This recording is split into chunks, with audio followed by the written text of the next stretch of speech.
Magkakahiwalay na insidente ng sunog na itala sa Baguio City at Ilocos Norte. Sundan sa report.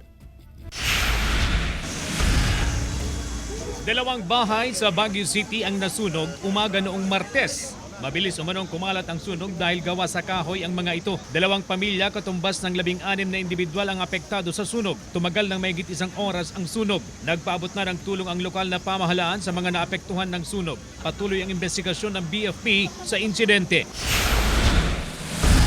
Sumiklab din ang sunog sa residential area sa Country Club Village sa Baguio City kahapon. Inaalam pa ang sanhi ng sunog. Maagap naman ang CSWD upang tulungan ang mga apektadong residente.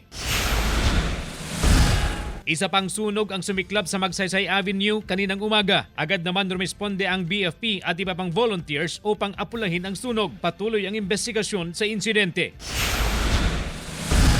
Nagulat ang ilang residente sa Burgos, Ilocos Norte nang mapansin ang maitim na usok na nagmumula sa bahagi ng isang windmill turbine sa Burgos Wind Farm. Tanaw hanggang kabilang bayan ang nasusunog na windmill. Ayon sa video uploader na si Jed Raquel, pasado alas 11 kaninang umaga nang matanaw niya ang nasusunog na windmill malapit sa kanilang resort sa Banggi. Hindi nagtagal at nawala rin ang apoy. Inaalam na ng autoridad ang sanhi ng sunog. CJ Torida, One North, Central Luzon.